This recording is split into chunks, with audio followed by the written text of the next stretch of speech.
तर नमस्कार मित्रांनो, स्वागत आहे तुमचं माझ्या मिनी व्लॉगमध्ये. आणि आज आपण रूमवरून चाललो होतो ऑफिसला. कल्याणला बसमधून उतरलो आणि लोकलमध्ये बसलो ठाण्याला जाण्यासाठी. तर खरं सांगू का मित्रांनो, मुंबईची लाईफ एकदम स्ट्रगलवाली आहे बरं का. तर ठाण्यावरून परत बसलो दिघाला जाण्यासाठी लोकलमध्येच. दिघाला उतरलो जिथं आपलं ऑफिस आहे. ऑफिसला पोहोचलो आणि ऑफिसला एंटर केलं मस्तपैकी. आणि हे बघा, आपलं ऑफिस सुंदर तर आहे. आणि हा माझा डेस्क आहे मित्रांनो. आज इथं कोण नव्हतं, मी एकटाच होतो माझ्या डेस्कवरती.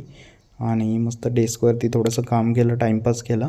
आणि आपल्याला जायचं होतं घरी. तर निघालो ऑफिसवरून लवकरच. 7:45ची ट्रेन होती. आणि ऑफिसवरून निघाल्यानंतर 7:45च्या ट्रेनमध्ये बसलो. बसायला तर काही जागा नव्हती, टी सी येड्यावानी करत होता, त्यामुळं दरवाजातच बसलो. आणि मनमाड जंक्शनला उतरलो रात्री 11 वाजता. आणि मस्तपैकी गेलो मग पार्किंगला आपली फरारी लावलेली. मग तर फरारी घेतली आणि पेट्रोल पंपावर थोडंसं पेट्रोल टाकून घेतलं. आणि रात्री 12 वाजता पोहोचलो मित्रांनो घरी. Thanks for watching. सबस्क्राईब.